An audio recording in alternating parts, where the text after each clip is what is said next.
या बातमीपत्राचे प्रायोजक आहेत टायझर।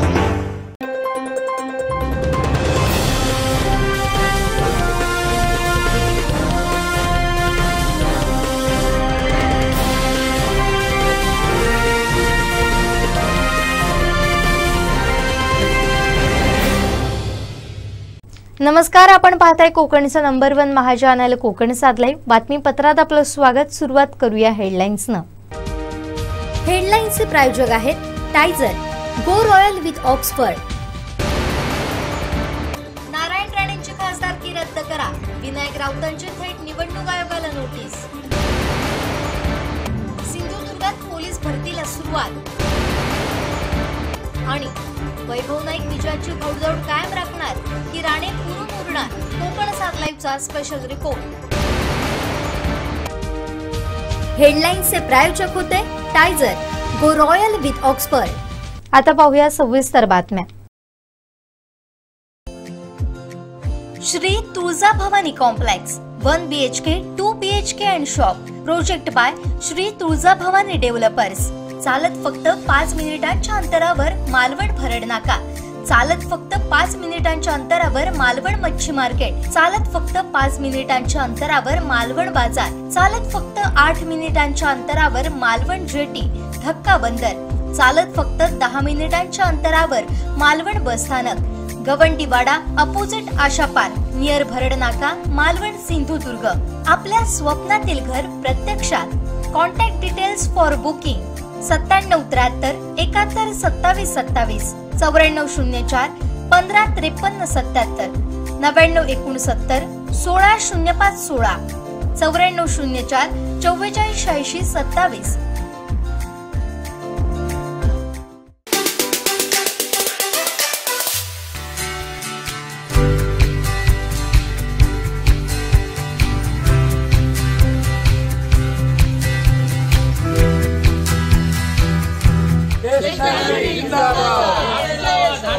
झाडे लावा, झाडे जगवा, झाडे लावा, झाडे जगवा।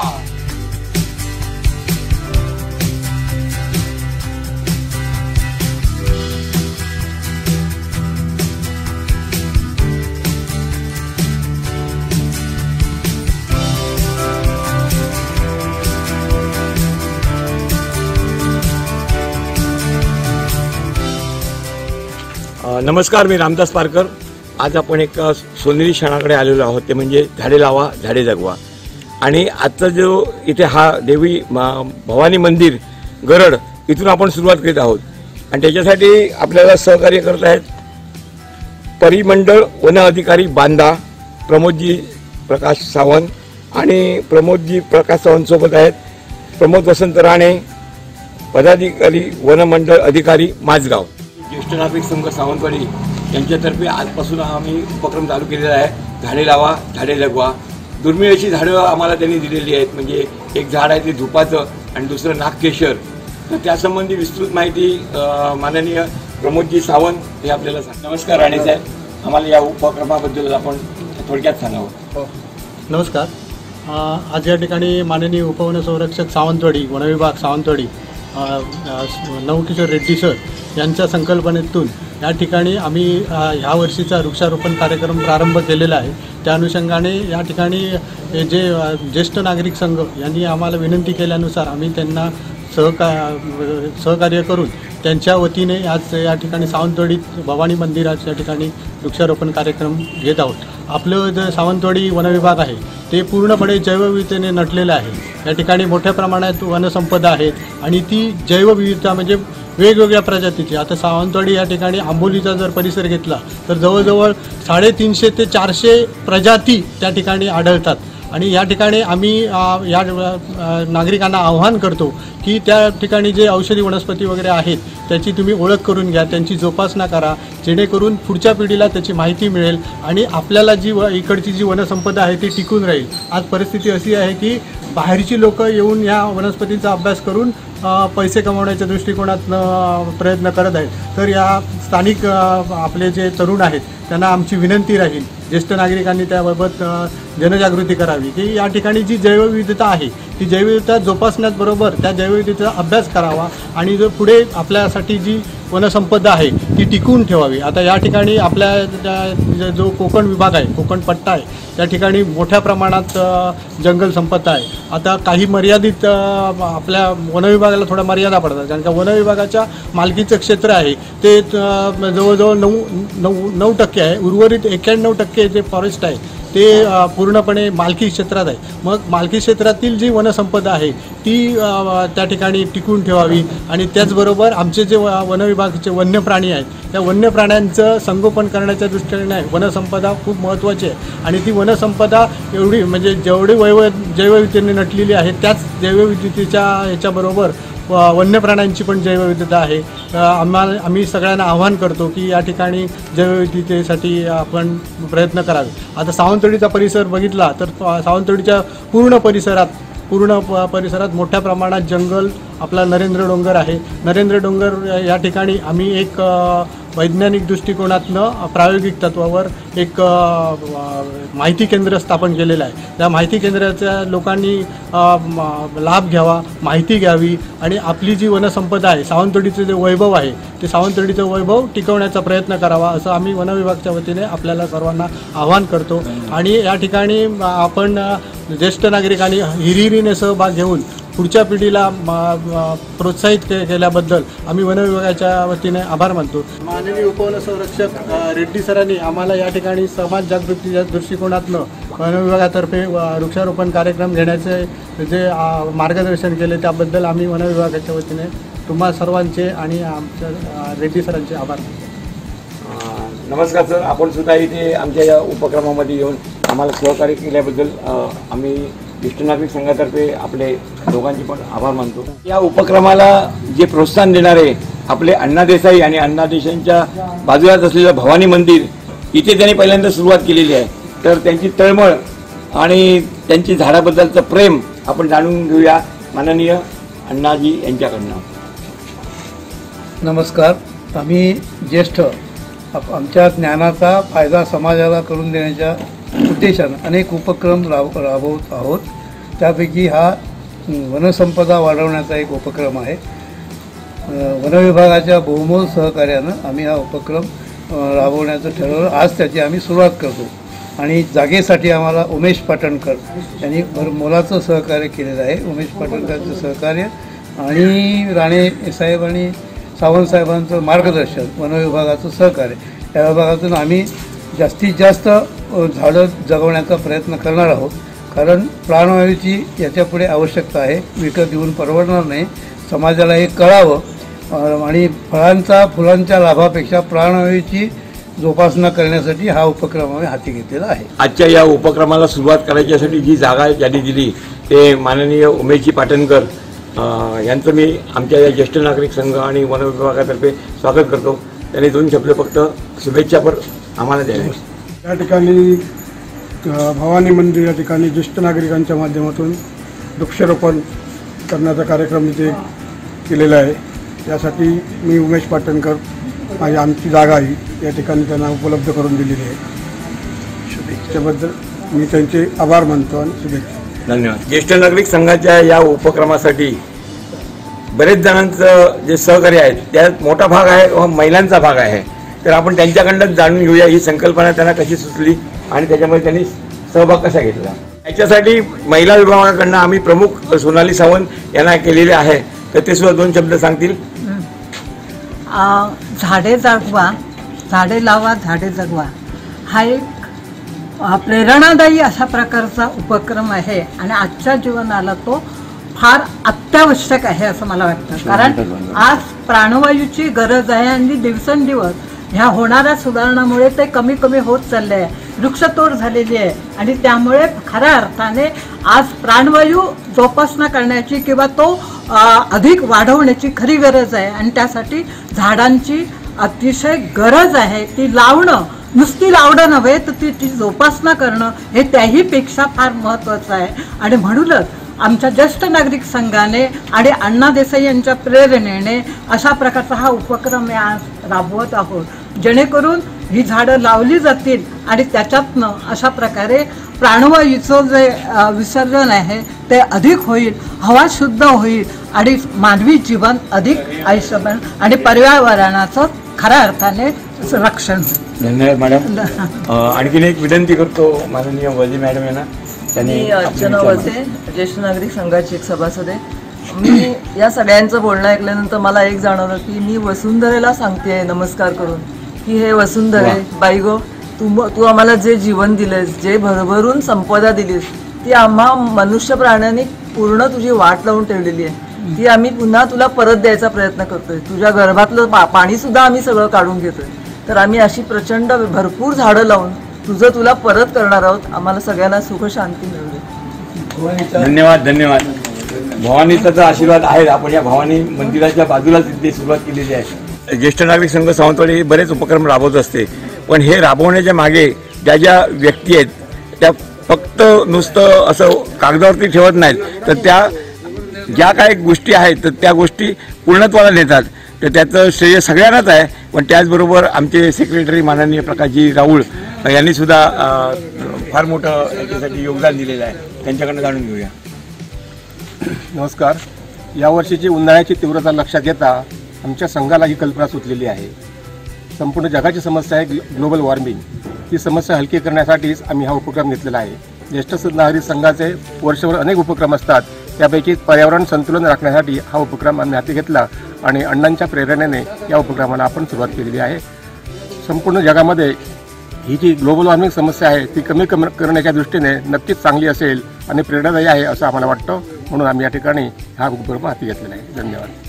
आजच्या या उपक्रमामध्ये आणखीन एक तळमळीचे आमचे ज्येष्ठ नागरिक माननीय अरुणजी मिस्त्री यांचं सुद्धा फार मोठे योगदान याच्यामध्ये लाभलेलं आहे. तर दोन शब्द शुभेच्छा पर त्यांनी सांगावी. धन्यवाद पारकरजी. ज्येष्ठ नागरिक संघाचा मी खजिनदार आहे. आजच्या या झाडे लावा झाडे जगवा या कार्यक्रमात आज आम्ही सर्व ज्येष्ठ नागरिक, महिला, आमचे पुरुष वर्ग आणि प्रमुख म्हणजे वन विभागाचे मुख्य सावंतसाहेब, राणेसाहेब आज आम्हाला सहकार्य करण्यासाठी इथे उपस्थित आले. आम्ही जवळजवळ 40 रोपं आणि ठिकठिकाणी इथे लावत होतो. आज आमच्या श्रीदेवी भवानी मंदिरामध्ये याची सुरुवात करतोय आणि याच्यानंतरची सर्व झाडं आम्ही स्वतः ज्येष्ठ नागरिक हे संपूर्णपणे जगवणार आहोत. नुसती लावणार नाहीत तर ते जगवणार आहोत. आणि या उपक्रमाबद्दल आपण आम्हाला बोलण्यास जो शब्द दिलात, 2 वेळ दिलात, 2 मिनटं, त्याबद्दल धन्यवाद. धन्यवाद निश्चित सर. धन्यवाद. तर आपण आजचा हा जो कार्यक्रम झाडे लावा झाडे जगवा याबाबत आपण जाणून घेतलातच, परंतु ही दुर्मिळ झाडं म्हणजे आम्ही आत्तापर्यंत बघितली नव्हती. धुपाचं झाड, नागकेशरचं झाड, ही झाडं आम्हाला आता बघायला मिळाली आणि प्रत्यक्षात इथे त्याची लागवड पण केलेली आहे. आणि हा खूप मोठा उपक्रम आपण आता यापुढे करणार आहोत. तर या उपक्रमामध्ये अगदी हिरिरीने भाग घेतलेले सगळे आपले ज्येष्ठ नागरिक आणि वनपाल अधिकारी यांचे सुद्धा मी आमच्या या संस्थेतर्फे आभार मानतो. आमचे दिवसभरातले सर्व अपडेट्स, ताज्या घडामोडी आणि थेट लाईव्ह पाहण्यासाठी सबस्क्राईब करा, लाईक करा कोकणचं नंबर 1 महा चॅनल कोकण 7 लाईव्हचं YouTube चॅनल.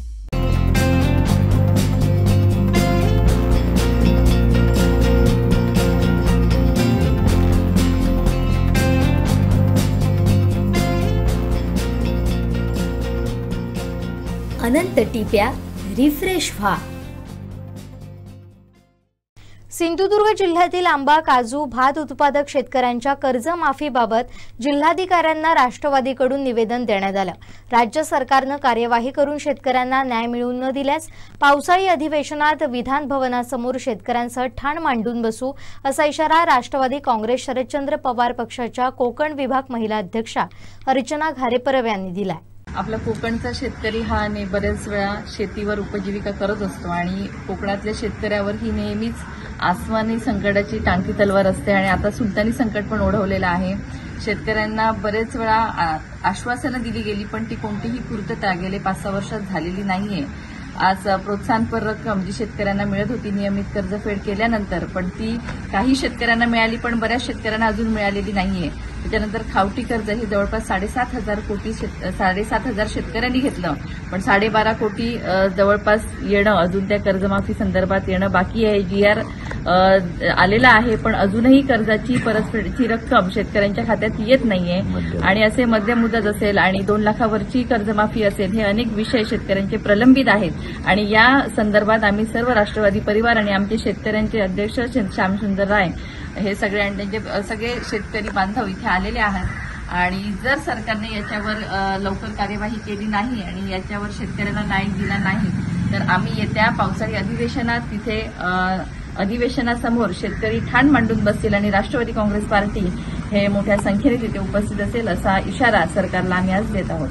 मी सिंधुदुर्ग जिल्हा शेतकरी संघटक श्यामसुंदर राय. गेली जवळजवळ सातत्याने 8 ते 9 वर्ष आम्ही जिल्हा स्तरावर व तालुका स्तरावर अशी उपोषणे करीत आहोत. ती म्हणजे एक महत्त्वाची बाब.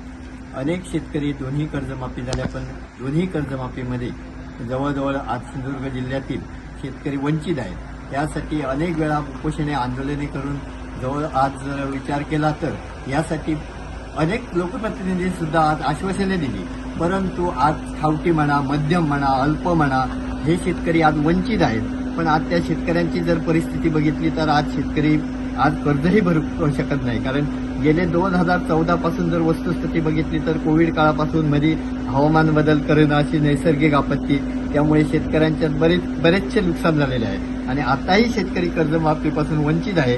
ती आमची एकच विनंती आहे की आम्ही आत्ताच काही दिवसापूर्वी शेतकरी संघटना, आम्ही छत्रपती शिवाजी महाराज शेतकरी संघटना आज रजिस्ट्रेशन करून आज ज्याप्रमाणे शेतकरी लढा देत आहे. आणि जर आता ह्या 15 दिवसात निर्णय न झाल्यास 3 जुलै रोजी जिल्हा स्तरावर तीव्र शेतकऱ्यांच्या संघटनेचे आंदोलन होणार आहे. त्याचप्रमाणे सिंधुदुर्ग जिल्ह्यातील तळागाळातील शेतकऱ्यांना याचा जर कर्जमाफी, सरसकट कर्जमाफीचा निर्णय न झाल्यास कायमस्वरूपी ज्याप्रमाणे जसं म्हणून आजपर्यंत आश्वासन दिलं तसं आज कोणताही विचार न करता इथे जिल्हा स्तरावर आंदोलन छेडण्यात येईल. आमचे दिवसभरातले सर्व अपडेट्स, ताज्या घडामोडी आणि थेट लाईव्ह पाहण्यासाठी सबस्क्राईब करा, लाईक करा कोकणचं नंबर 1 महा चॅनेल कोकण 7 लाईनचं YouTube चॅनेल.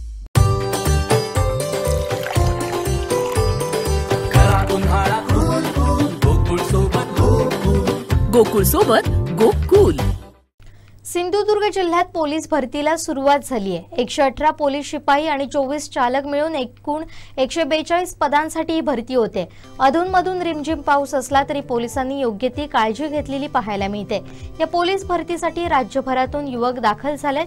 या पोलीस भरतीवर जिल्हा पोलीस अधीक्षक सौरभ कुमार अग्रवाल हे स्वतः करडी नजर ठेवून राहणार आहेत. तसेच ड्रोनच्या सहाय्याने देखील या भरतीवर नजर राहणार आहे. सुरक्षा तसेच उमेदवारांना कोणताही त्रास होऊ नये यासाठी पोलीस विभागाने सर्व काळजी घेतली आहे.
आमचे दिवसभरातले सर्व अपडेट्स, ताज्या घडामोडी आणि थेट लाईव्ह पाहण्यासाठी सबस्क्राईब करा, लाईक करा कोकणचं नंबर 1 महा चॅनेल कोकण 7 लाईनचं YouTube चॅनेल. तुमच्या बजेटमध्ये मिळवा भाड्यावर रूम. पुष्पांजली बंगला, देवगडात मेन रोडवर, कॉलेज पासून हाकेच्या अंतरावर. प्रत्येक रूम 400 स्क्वेअर फीट, 8 खोल्या, टॉयलेट बाथरूम न सुसज्ज. पत्ता देवगड सडा कॉलेज रोड, नेने नगर, तालुका देवगड. संपर्क मोबाईल नंबर 9930 14 14 34 आणि 9821 28 71 43.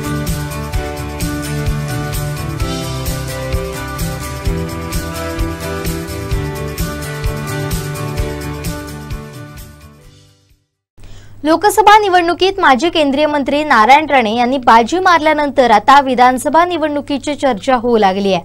कुडाळ मालवण विधानसभा मतदारसंघात ठाकरे गटाचे आमदार असतानाही राणेंना 26,236 मिळालेलं मताधिक्य हा आमदार वैभव नाईक यांच्यासाठी धक्का आहे. या मतदारसंघात माजी खासदार निलेश राणे आणि आमदार वैभव नाईक हे आमनेसामने येणार आहेत. त्यावरचा हा स्पेशल रिपोर्ट. भाजपा पक्ष स्थापनेपासून रत्नागिरी सिंधुदुर्ग लोकसभा मतदारसंघात कमळ चिन्हावर निवडणूकच लढवली गेली नाही. यावेळी प्रथमच माजी केंद्रीय मंत्री नारायण राणे यांच्या रूपानं भाजपनं कमळ चिन्हावर निवडणूक लढवली. नारायण राणे यांनीही पहिल्यांदाच लोकसभा निवडणूक लढवली. त्यामुळे सर्व भाजपा कार्यकर्त्यांमध्ये उत्साह संचारला होता. शिवाय मागील पराभवाचा वचपा काढण्यासाठी सर्व कार्यकर्ते पेटून उठले होते. सिंधुदुर्ग हा पूर्णपणे राणेंच्या पाठीशी राहिलाय. या लढतीत नारायण राणे यांनी मागील सर्व पराभवांचा वचपा काढल्याचं मताधिक्याच्या आकडेवारीवरून स्पष्ट होत आहे. राज्यात भाजपची दाणादाण उडाली असतानाही तळकोकणात ठाकरेंचा बालेकिल्ला भेदण्यात भाजपला यश आलंय. या निवडणुकीची राज्यातच नव्हे देशाच्या राजकीय वर्तुळात चर्चेचा विषय ठरलाय. सावंतवाडी कणकवली मतदारसंघातून राणेंना मताधिक्य मिळेल हे जगजाहीर होतं. मात्र कुडाळ राजापूर विधानसभा आणि पुढे रत्नागिरीतील सर्वच मतदारसंघात लीड मिळेल असं शिवसेना ठाकरे गटानं गृहीत धरलं होतं. त्याप्रमाणे म्हणावं तसं नाही, पण राजापूरसह रत्नागिरी चिपळूण मतदारसंघात विनायक राऊत यांना लीड मिळालं. मात्र कुडाळमध्ये ठाकरे गटाचे आमदार असतानाही राणेंना लीड मिळालंय. या मतदारसंघातील मालवण तालुका हा पूर्वीपासून राणेंचा बालेकिल्ला. परंतु 2014च्या निवडणुकीत वैभव नाईकांनी राणेंचा पराभव करत राज्यात जायंट किलर ठरत मतदारसंघात मजबूत पकड मिळवली होती. तरीही मालवण तालुक्यानं भाजपला मताधिक्य दिलं तरी कुडाळ तालुका लीड तोडेल असं साऱ्यांना वाटत होतं. मात्र कुडाळ तालुकाही राणेंच्या पाठीशी राहिलाय. दोन्ही तालुक्यात मिळून भाजपला 26,236 मताधिक्य मिळाले. कुडाळ मालवण मतदारसंघात माजी खासदार निलेश राणेंनी काम सुरू केलंय. भाजपनं सुद्धा त्यांच्यावर विधानसभा प्रमुख म्हणून जबाबदारी दिली आहे. जबाबदारीला साजेशी अशी प्रचार यंत्रणा निलेश राणेंनी राबवली होती. त्यांच्या प्रयत्नांना घवघवीत यश मिळालंय आणि मागील विधानसभा निवडणुकीत आमदार वैभव नाईकांचं मताधिक्य तोडत 26,236 मताधिक्य मिळवण्यात यश आलंय. आगामी विधानसभा निवडणुकीच्या पार्श्वभूमीवर हे मताधिक्य भाजपचा आत्मविश्वास वाढवणार आहे. तर आमदार वैभव नाईक यांच्यासाठी ही धोक्याची घंटा आहे. निवडणुकीत आमदार वैभव नाईक हे मतदारसंघात ठाण मांडून होते. गावागावात जाऊन त्यांनी प्रचार यंत्रणा राबवली होती. मात्र अपेक्षित मताधिक्य विनायक राऊत यांना मिळू शकलेलं नाहीये. त्यामुळे वैभव नाईक यांना विचार नक्की करायला लावणारा हा निकाल आहे. काही महिन्यांवरच विधानसभा निवडणूक होऊ घातली आहे. त्यात कशा पद्धतीनं वैभव नाईक मतदारसंघाची बांधणी करून भाजपावर भारी पडणार की आहे ते लीड कायम ठेवण्यात भाजपला यश मिळणार या साऱ्याकडे लक्ष लागून आहे. चीफ रिपोर्टर कृष्णा ढोलक, कोकण 7 लाईव्ह, मालवण. आमचे दिवसभरातले सर्व अपडेट्स, ताज्या घडामोडी आणि थेट लाईव्ह पाहण्यासाठी सबस्क्राईब करा, लाईक करा कोकणचं नंबर 1 महा चॅनल कोकण 7 लाईव्हचं YouTube चॅनल. सिंधुदुर्गातील पहिली खासगी technical training institute Yashwant institute Kankavli घेऊन आली आहे खास कोर्सेस. 6 महिने कालावधीचे courses plumber, electrician, refrigeration and air conditioning आणि वेल्डर, तसेच 2 महिने कालावधीचे courses computer hardware and network maintenance, mobile repairing, CCTV installation and maintenance आणि सोलार सिस्टीम इन्स्टॉलेशन. अधिक माहितीसाठी संपर्क ऑफिस 78 87 31 66 71. प्राचार्य अमर पारकर 94 22 63 24 44. प्रवीण सावंत 72 76 37 36 00. राजेश राणे 94 20 09 46 43. इन्स्टिट्यूटचा पत्ता मनोरमा बिल्डिंग, मुंबई गोवा रोड, प्रांत ऑफिस मध्ये आणि मोहे हॉस्पिटल समोर, कणकवली. आज शिवसेनेचा 58 वर्धापन दिवस ज्वलंत हिंदुत्व आणि मराठी माणसाच्या हितासाठी, महाराष्ट्र धर्माच्या रक्षणासाठी हिंदू हृदय सम्राट बाळासाहेब ठाकरे साहेबांनी स्थापन केलेला पक्ष त्याला 58 वर्ष पूर्ण झालेले आहे आणि ह्यासाठी शिवसेनेचे प्रमुख नेते, महाराष्ट्राचे मुख्यमंत्री आदरणीय एकनाथ शिंदे साहेबांना आणि त्यांच्या सगळ्या शिवसैनिकांना मी वर्धापन दिवसाची शुभेच्छा देतो. बाळासाहेबांचे हिंदुत्वाचे विचार अशाच पद्धतीने पुढे घेऊन जाण्याचं काम आदरणीय एकनाथ शिंदे साहेबांनी आणि त्यांच्या सर्व शिवसैनिकांनी करत राहावं, यासाठी मी मनापासून त्यांना शुभेच्छा देतो. त्याचबरोबर पाक सेना किंबहुना पाकिस्तानमध्ये ज्या सेनेचे गवगवा होत चाललेला आहे, मोठी होत चाललेली आहे, ती मिया उद्धवची पाक सेनाची पण आज वर्धापन दिवस आहे आणि तोही साजरा आज होतोय. या पाक सेनेच्या प्रचारासाठी पाकिस्तानचे झेंडे सगळीकडे फडकवण्यात आले. प्रत्येक उमेदवाराच्या प्रचारामध्ये पाकिस्तान जिंदाबाद असे नारे ऐकण्यात आले. त्या मिया उद्धवच्या पाक सेनेचं पण आज वर्धापन दिवस आहे, तोही साजरा होतोय असं आम्ही ऐकलेलं आहे. या पाक सेनेमुळे मुंबईमध्ये जागोजागी हिरवे झेंडे आणि पाकिस्तान जिंदाबादचे नारे आज ऐकायला मिळाले तर नवल वाटण्याची गरज नाही, कारण का त्यांचा प्रचार ह्याच पाकिस्तानच्या लोकांनी येऊन, रोहिंग्या आणि बांगलादेशीने येऊन मोठ्या प्रमाणामध्ये मुंबईमध्ये केला आणि म्हणून पाकिस्तान हृदय सम्राट मिया उद्धवजींचा आज पाक सेनेचा पण वर्धापन दिवस आहे. मला आठवतं जेव्हा 93च्या दंगलीनंतर हिंदू हृदय सम्राट बाळासाहेब ठाकरेंनी जेव्हा मुंबई वाचवली, तेव्हा त्या काळात कोणालाही मुंबईमध्ये हिरवा झेंडा लावण्याची पण हिंमत व्हायची नाही. कुठेही हिरवा झेंडा दिसला तर शिवसैनिक आणि हिंदुत्वादी विचाराचे कार्यकर्ते त्यांना त्यांची जागा दाखवायची अशा पद्धतीची भीती निर्माण तेव्हा केली. आज ह्या मिया उद्धवमुळे पाकिस्तानचे झेंडे हे बांगलादेशी आणि रोहिंग्या मुसलमान जागोजागी आपल्याला दिसत आहेत. आज मिया उद्धवच्या मेळाव्यामध्ये कधी नाही तर सगळेच गोल टोप्या आज आपल्याला पुढे बसून आमचा पाकिस्तान हृदय सम्राट किती चांगला भाषण करतो, किती पाकिस्तानची लाल करतो, हे ऐकण्यासाठी तुडुंब गर्दी होईल. कधी नाहीतर मातोश्रीमध्ये आजकाल गोल टोप्या सत्कार करण्यासाठी बघायला मिळतात असे असंख्य लोक आम्हाला सांगतात. म्हणून कुठे त्या हिंदू हृदय सम्राट बाळासाहेब ठाकरेंचे ज्वलंत हिंदुत्वाचे विचार आणि कुठे ह्या मिया उद्धवचे पाकिस्तानची चाटणारे विचार, हा जो काय जमीन आसमानचा जो फरक झालेला आहे, यासाठीच आम्ही एकनाथ शिंदे साहेबांचा मनापासून आभार मानतो की आज एकनाथ शिंदे साहेबांनी अगर भूमिका घेतली नसती तर आज बाळासाहेबांचं नाव या मिया उद्धवनी त्याच्या पाक सेनेच्या बॅनरवर दिसलं पण नसतं, अशी परिस्थिती आज महाराष्ट्रामध्ये झाली असते.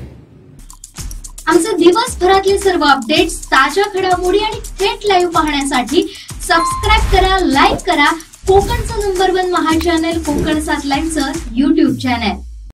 आता डोळ्यांच्या सर्व आजारांवर अत्याधुनिक उपचार कणकवलीत, तेही अगदी माफक दरात.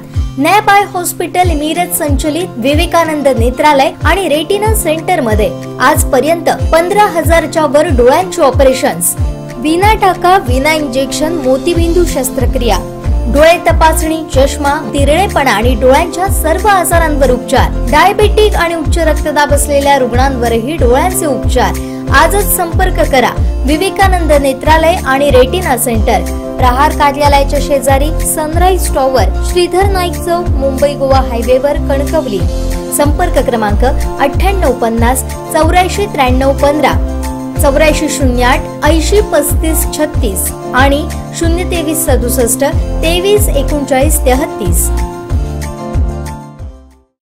मांगेली तळेवाडी इथं मंगळवारी अस्वलानं केलेल्या हल्ल्यात सुरेश अर्जुन गवस हा युवक गंभीर जखमी झालाय. त्याचा उजवा हात जायबंदी झालाय, तर डोक्याला, तोंडालाही गंभीर दुखापत झाली आहे. त्याच्यावर बांबोळी गोवा इथं उपचार सुरू आहेत. अस्वलानं हल्ला केल्याची तालुक्यातील ही पहिलीच वेळ असून त्यामुळे मांगेली परिसरात खळबळ उडाली आहे. अस्वलानं केलेल्या हल्ल्यात सुरेश अर्जुन गवस हा 32 वर्षीय तरुण गंभीर जखमी झालाय. अस्वलानं हल्ला केल्याची ही तालुक्यातील पहिलीच वेळ असून त्यामुळे मांगेली परिसरात खळबळ उडाली आहे. दोडामार्ग तालुक्यात रानटी हत्ती, गवेरेडे यांच्या हल्ल्यात यापूर्वी अनेकदा शेतकरी जखमी झाल्याच्या घटना घडल्या. मात्र आता अस्वलांचा देखील तालुक्यात शिरकाव झालाय. मांगेली गावच्या वेशीला लागूनच कर्नाटक राज्याची हद्द सुरू होते. त्याला लागूनच सडा, चोरले, मान आदी गावांच्या सीमा आहेत. या ठिकाणी घनदाट जंगल आहे, जे कर्नाटक वन विभागाच्या अखत्यारीत येतं. याच घनदाट जंगलात अस्वलांचं अस्तित्व आहे. तेथूनच हे अस्वल खाली मांगेली गावात उतरले असल्याची शक्यता आहे. सुरेश गवस यांनी दिलेल्या माहितीनुसार रात्री आपल्या काजू कलमांच्या बागेत राखण करण्यासाठी गेले होते. गवेरेडी येत असल्यानं त्यांना हाकलण्यासाठी आपण गेलो होतो आणि याच दरम्यान अस्वलानं आपल्यावर हल्ला चढवला. मात्र आपण हल्ल्याला प्रतिकार केल्यानं अस्वलानं जंगलात पळ काढला. केवळ दैव बलवत्तर म्हणून आपण बचावलं असं त्यांनी सांगितलं. मात्र उलटसुलट चर्चा रंगली आहे. काजूचा हंगाम नसताना रात्री बागेत जाण्याचं कारण काय? यामागे शिकार किंवा अन्य काही कारण आहेत का? या दृष्टीनंही वन विभागाचे अधिकारी तपास करणार असून त्याला वन विभागाच्या अधिकाऱ्यांनी दुजोरा दिलाय. आमचे दिवसभरातले सर्व अपडेट्स, ताज्या घडामोडी आणि थेट लाईव्ह पाहण्यासाठी सबस्क्राईब करा, लाईक करा कोकणचं नंबर 1 महा चॅनल कोकण 7 लाईव्हचं YouTube चॅनल. आ आ आई येस ब ब क क कणीदार, ख ख खमंग, ग ग गोकुळ अगदी घरच्यासारखं. कणीदार, खमंग म्हणजेच गोकुळ तूप. लोकसभा निवडणुकीत महाराष्ट्रात लक्षवेधी ठरलेली कोकणातील निवडणूक आता आरोप प्रत्यारोपांमुळे पुन्हा चर्चेत आहे. येथील निवडणुकीत भाजप महायुतीचे उमेदवार नारायण राणे यांनी विजय मिळवला. मात्र नारायण राणेंची खासदारकी अडचणीत येण्याची शक्यता आहे. कारण ठाकरे गटाचे नेते विनायक राऊत यांनी खासदार नारायण राणेंच्या विरोधात निवडणूक आयोगाला नोटीस पाठवली आहे. रत्नागिरी सिंधुदुर्ग लोकसभा मतदारसंघातून नारायण राणेंनी भ्रष्ट मार्गाचा वापर करत लोकसभा निवडणुकीत विजय मिळवलाय. त्यामुळे नारायण राणेंची निवड रद्द करावी आणि त्यांच्यावर 5 वर्ष निवडणूक लढण्यापासून आणि मतदान करण्यापासून बंदी लादण्यात यावी अशी मागणी शिवसेना ठाकरे गटाचे नेते रत्नागिरी सिंधुदुर्ग मतदारसंघाचे उमेदवार विनायक राऊत यांनी केली आहे. याबाबत ॲडव्होकेट असीम सरोदे, ॲडव्होकेट किशोर वरक, ॲडव्होकेट श्रिया आवले यांच्यामार्फत कायदेशीर नोटीसही विनायक राऊत यांनी निवडणूक आयोगाला पाठवली आहे. निवडणूक प्रचार कालावधी 5 मे 2024 ला संपलेला असतानाही भाजप कार्यकर्ते 6 मेला देखील नारायण राणे यांचा प्रचार करीत होते. नारायण राणे समर्थक प्रचार संपलेला असतानाही ईव्हीएम मशीन दाखवून नारायण साहेबांनाच मत द्या असं सांगून मतदारांना पैसे देत असल्याचे व्हिडिओ सर्वत्र प्रसारित झाल्याचं नोटीसमध्ये नमूद करण्यात आले. नारायण राणे यांचे पुत्र आमदार नितेश राणे यांनी जाहीर सभा घेऊन मतदारांना धमकावलं. जर राणे साहेबांना मतदान केलं नाही, त्यांना लीड मिळालं नाही तर आमच्याकडेच निधी मागायला यायचंय. त्यामुळे तेव्हा लीड मिळाली नाही तर तुम्हाला सुद्धा निधी मिळणार नाही, अशी धमकी 13 एप्रिलला झालेल्या सभेत नितेश राणे यांनी दिली. त्याचाही उल्लेख या नोटीसमध्ये करण्यात आला. निवडणूक आचारसंहितेचा नारायण राणे, नितेश राणे आणि भाजप कार्यकर्त्यांनी भंग केलेला आहे. त्यामुळे लोकशाहीची फसवणूक करून निवडून आलेल्या नारायण राणे यांच्या विजयाची निवडणूक आयोगानं चौकशी करावी, अशी विनंती विनायक राऊत यांनी कायदेशीर नोटीसमधून केली आहे. आमचे दिवसभरातले सर्व अपडेट्स, ताज्या घडामोडी आणि थेट लाईव्ह पाहण्यासाठी सबस्क्राईब करा, लाईक करा कोकणचं नंबर 1 महा चॅनल कोकण 7 लाईव्हचं YouTube चॅनल.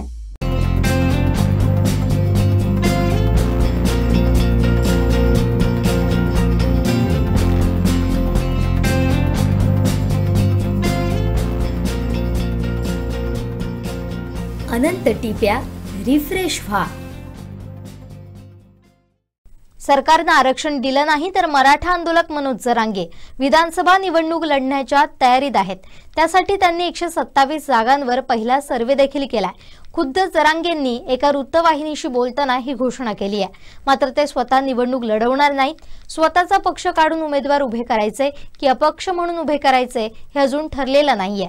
वेळ आली तर मराठा, मुस्लिम आणि दलित, लिंगायत यांची मोट बांधून निवडणूक लढवणार, असंही जरांगेंनी सांगितलंय. मनोज जरांगे म्हणाले, सरकारला मी वेळ दिलेला नाही, सरकारनं वेळ घेतलाय. मी अगोदर देखील सांगितलं होतं की आम्ही तयारी करतोय. माझा आणि माझ्या समाजाचा दोघांचाही राजकारणात येण्याचा कोणताही उद्देश नाही, पण सरकारच आम्हाला राजकारणात ढकलतंय. आम्ही पहिल्या टप्प्यात 24 मतदारसंघाची चाचपणी केली. आम्ही शोध घेतोय. आम्ही शांत का बसावं? कोणत्याही समाजावर अन्याय होता नये. इतर समाजांनी देखील आमच्या सोबत आलं पाहिजे, यासाठी चाचपणी करतोय. सरकारनं आरक्षण दिलं नाही तर जरांगे विधानसभा निवडणुकीत लढणार आहे. 127 मतदारसंघात पहिला सर्व्हे केलाय. इतर मतदारसंघात आणखीन दुसरा सर्व्हे करणार आहे. आरक्षण नाही दिलं तर वेळ आली तर जरांगे मराठा, मुस्लिम, दलित, लिंगायत यांची मोट बांधून निवडणूक लढवणार आहे. मी स्वतः निवडणूक लढवणार नाही. स्वतःचा पक्ष की अपक्ष हे अजून ठरवलेलं नाही. मी सर्व मतदारसंघात जाणार, असं मनोज जरांगे म्हणाले. आमचे दिवसभरातले सर्व अपडेट्स, ताज्या घडामोडी आणि थेट लाईव्ह पाहण्यासाठी सबस्क्राईब करा, लाईक करा कोकणचं नंबर 1 महा चॅनल कोकण 7 लाईव्हचं YouTube चॅनल. आता डोळ्यांच्या सर्व आजारांवर अत्याधुनिक उपचार कणकवलीत, तेही अगदी माफक दरात. नॅप आय हॉस्पिटल मिरज संचलित विवेकानंद नेत्रालय आणि रेटिना सेंटर मध्ये आजपर्यंत 15,000च्या वर डोळ्यांची ऑपरेशन्स, विना टाका, विना इंजेक्शन, मोतीबिंदू शस्त्रक्रिया, डोळे तपासणी, चष्मा, तिरळेपणा आणि डोळ्यांच्या सर्व आजारांवर उपचार. डायबेटिक आणि उच्च रक्तदाब असलेल्या रुग्णांवरही डोळ्यांचे उपचार. आजच संपर्क करा. विवेकानंद नेत्रालय आणि रेटिना सेंटर, प्रहार कार्यालयाच्या शेजारी, सनराइज टॉवर, श्रीधर नाईक चौक, मुंबई गोवा हायवेवर, कणकवली.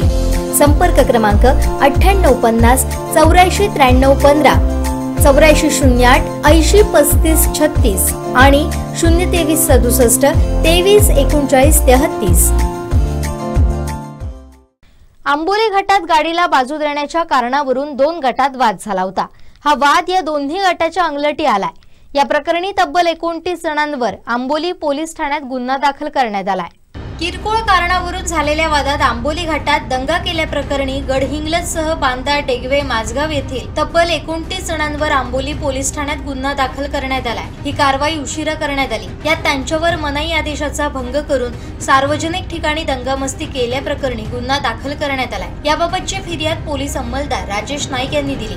इर्शाद रफिक शेख, आसिफ हुसेन शेख, इकलात दस्तगीर जिनावडे, अमीर रियाज जमादार, अजित सिकंदर मकानदार, तौशीद मोहम्मद, शफी भोजगर, साद अमजद नदाफ, हुजेफा दाऊद किल्लेदार, सोहेल शब्बीर कमते, राहणा गडहिंग्लज कोल्हापूर, जयेश दीपक पावसकर माझगाव, गणेश गोविंद सावंत बांदा गडगेवाडी, श्रेयस विलास देसाई गडगे मैजरवाडी, सुमित गजानन गावडे ओटवणे शेरवाळेवाडी, हर्ष निलेश सावंत बांदा गडगेवाडी यांच्यासह अन्य 15 युवकांचा समावेश आहे.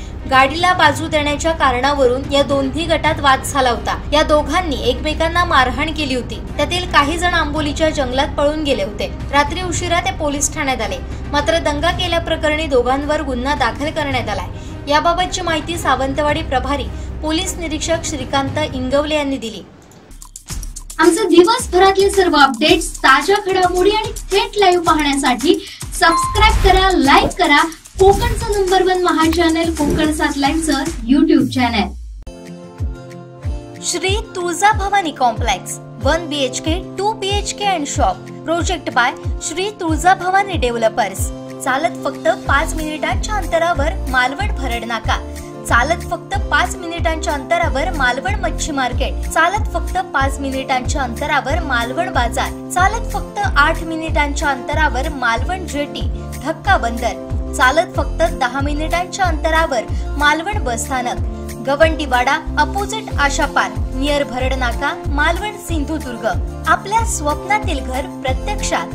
Contact details for booking 9773 71 27 27, 9404 15 53 77, 9969 16 05 16, 9404 44 86 27।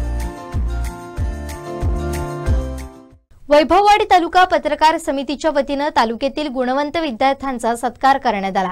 यावेळी विद्यार्थ्यांना भेटवस्तू प्रमाणपत्र देऊन गौरविण्यात आलं।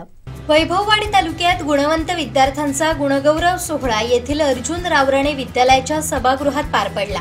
वैभववाडी तालुका पत्रकार समितीच्या वतीनं या कार्यक्रमाचं आयोजन करण्यात आलं होतं। 10वी 12वी परीक्षेत तालुक्यात प्रथम 3 क्रमांकानं उत्तीर्ण झालेल्या आणि 10वीत 90% अधिक गुण मिळवलेल्या 40 विद्यार्थ्यांना भेटवस्तू देऊन गौरविण्यात आलं। यावेळी जिल्हा पत्रकार संघाचे अध्यक्ष उमेश तोरसकर, मराठी पत्रकार परिषद राज्य प्रतिनिधी गणेश जेठे, वैभववाडी तालुका शिक्षण संस्थेचे कार्याध्यक्ष जयेंद्र रावराणे, संचालक शरद नारकर, जिल्हा पत्रकार संघाचे सहसचिव महेश रावराणे, जिल्हा कार्यकारिणी सदस्य प्रकाश काळे, मुख्याध्यापक भास्कर नातकर, वैभववाडी तालुका अध्यक्ष श्रीधर साळुंखे, सचिव मारुती कांबळे आणि पत्रकार समितीचे पदाधिकारी सदस्य उपस्थित होते। पत्रकाराचा पाल्य सुद्धा तितक्या दृष्टीने काम करत आहे, ही सुद्धा सगळ्यात महत्वाची बाब आहे। आणि तोच दृष्टिकोन घेऊन पत्रकार सुद्धा जे इतर पाल्य आहेत त्यांना प्रोत्साहन देण्यासाठी असे कार्यक्रम आयोजित करतात आणि त्या कार्यक्रमाचं मी मनापासून कौतुक करतो। पण अशा कार्यक्रमांसाठी मी मुद्दाम उपस्थित राहतो, कारण विद्यार्थी दशेपासून आम्ही अशाच पद्धतीने झालेलो आहोत। तुमच्यासारखे आम्ही असताना आम्ही विचार करत होतो की भविष्यात आम्ही काय करू। तुमच्यासारखं मी इथे 10वी असताना आम्ही म्हणत होतो का काय करता येईल, पण 10वी नंतर आम्ही 2 वर्ष नोकरी केली फॉरेस्टमध्ये, कणकवलीमध्ये, आणि ते काय झालं नाही। त्याच्यानंतर 1985 मध्ये मी परत कॉलेज जॉईन केलं आणि नंतर पत्रकारिता जॉईन केलं। म्हणजे कॉलेज करता करता पत्रकारिता करत गेलो, म्हणून आज आम्ही या टप्प्यापर्यंत पोहोचू शकलो। आम्हाला कुठलं मार्गदर्शन नव्हतं।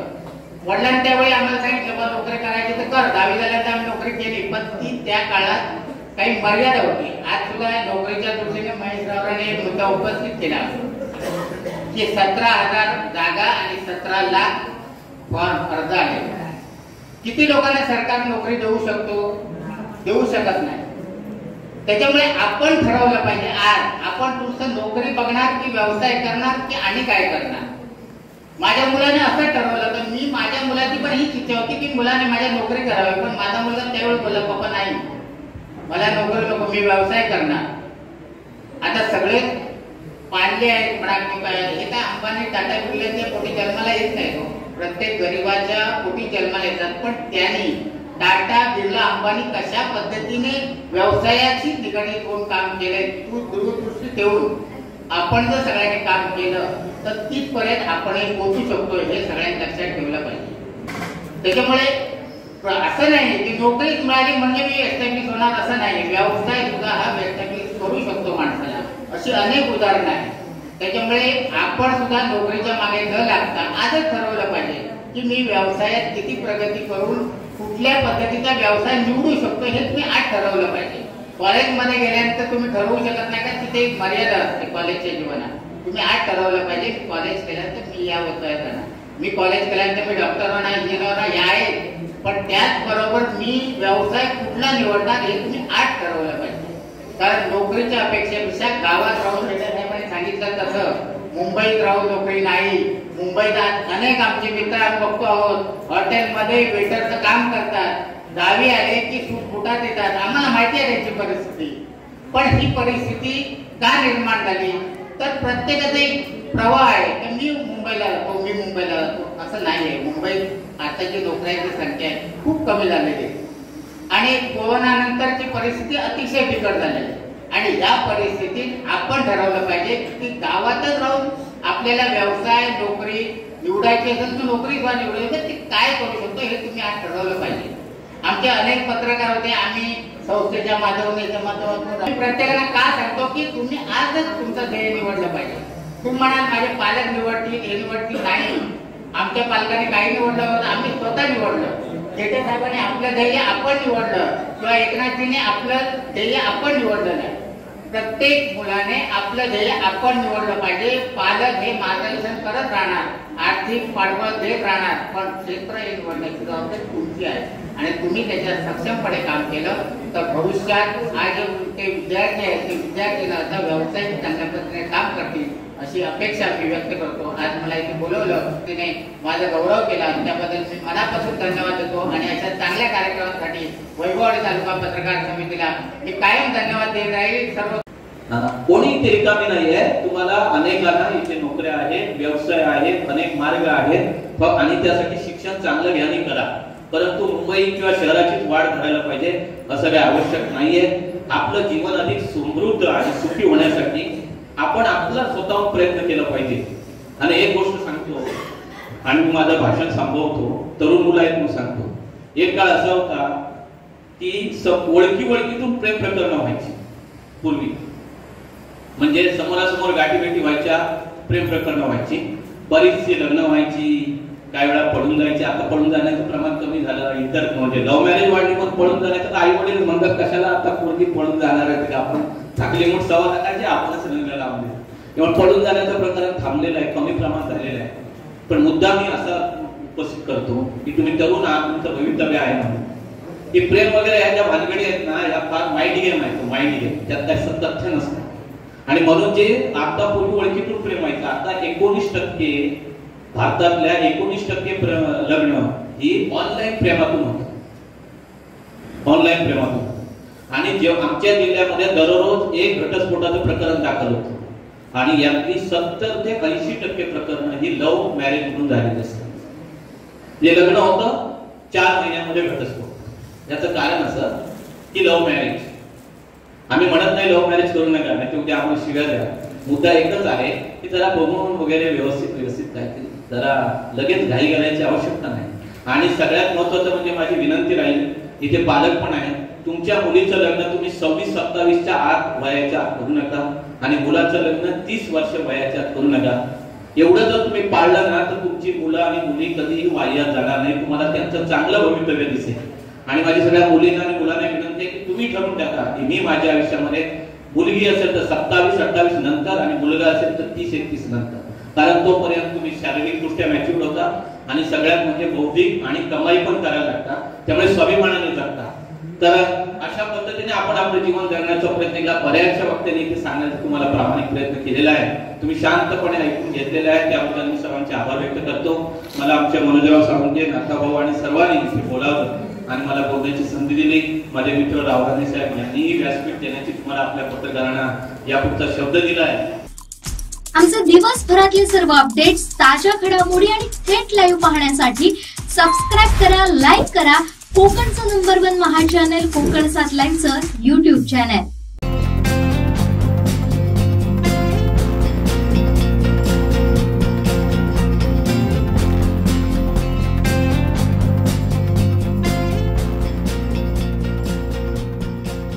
अनंत टिप्या रिफ्रेश व्हा. लोकसभा निवडणुकीच्या निकालानंतर राज्यात मंत्रिमंडळाच्या विस्ताराला मुहूर्त कधी मिळणार अशी चर्चा महायुतीच्या आमदारांमध्ये सुरू आहे. मंत्रिमंडळ विस्तार रखडल्याने महायुतीत अस्वस्थता पसरलेली असताना विधिमंडळाच्या अधिवेशनाआधी मंत्रिमंडळ विस्तार होणार असल्याची माहिती समोर येते.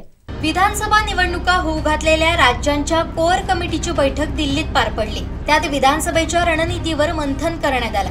तसंच मंत्रिमंडळ विस्तारात कोणाला संधी द्यायची यावर प्राथमिक चर्चा झाली. विधानसभा निवडणुकीला काही महिने बाकी असताना मंत्रिमंडळ विस्तार करून आमदारांना संधी देऊन काही प्रमाणात का होईना त्यांची नाराजी दूर करण्याचे प्रयत्न सुरू आहेत. अजित पवारांच्या राष्ट्रवादीचा युतीत समावेश झाल्यामुळे मंत्री होण्याची संधी हुकलेल्या नाराज आमदारांची संख्या मोठी आहे. विशेषतः काही नवीन चेहऱ्यांना यामध्ये संधी मिळण्याची दाट शक्यता आहे. मंत्रिपदासाठी चर्चेत असलेल्या आमदारांची यादी देखील समोर येते. यात राष्ट्रवादी काँग्रेस पक्ष, अजित पवार गट, मकरंद आबा पाटील, विक्रम काळे, संग्राम जगताप, शिवसेना शिंदे गटाकडून भरत गोगावले, संजय शिरसाट, प्रताप सरनाईक, भाजपकडून देवयानी फरांदे, माधुरी मिसाळ, संजय कुटे यांचा समावेश आहे. सध्या बऱ्याच मंत्र्यांकडे अधिक खात्यांची जबाबदारी असल्यानं त्यांना त्या विभागांना पाहिजे तेवढा वेळ देता येत नाही. भाजप, राष्ट्रवादी आणि शिंदे सेनेच्या कुठल्या आमदाराला मंत्रिपद मिळेल याबाबत कमालीची गुप्तता पाळण्यात येते. मंत्रिमंडळ विस्तार नेमका कधी होईल याबाबत सध्या नेमकं सांगता येणार नाहीये, असं एका आमदारानं खासगीत सांगितलंय. ज्या आमदारांना मंत्रिमंडळात स्थान मिळणार नाही त्यांची महामंडळावर नियुक्ती करून नाराजी दूर करण्याचा प्रयत्न केला जाईल, असंही सांगण्यात येत आहे. आमचे दिवसभरातले सर्व अपडेट्स, ताज्या घडामोडी आणि थेट लाईव्ह पाहण्यासाठी सबस्क्राईब करा, लाईक करा कोकणचं नंबर 1 महा चॅनल कोकण 7 लाईनचं YouTube चॅनल. शेवटी ठळक घडामोडी पुन्हा एकदा. हेडलाईन्सचे प्रायोजक आहेत टायझर, go royal with Oxford. Narayan राणेंची खासदारकी रद्द करा, विनायक राऊतांची थेट निवडणूक आयोगाला नोटीस. सिंधुदुर्गात पोलीस भरतीला सुरुवात. आणि वैभव नाईक विजयाची घोडदौड कायम राखणार की राणे पुरून उरणार, कोकण 7 लाईव्हचा स्पेशल रिपोर्ट. हेडलाईन्सचे प्रायोजक होते टायझर, गो रॉयल विथ ऑक्सफर्ड. बातमीपत्रात वेळ झाली इथेच थांबण्याची. पाहत राहा कोकणचं नंबर 1 महा चॅनल कोकण 7 लाईव्ह. धन्यवाद.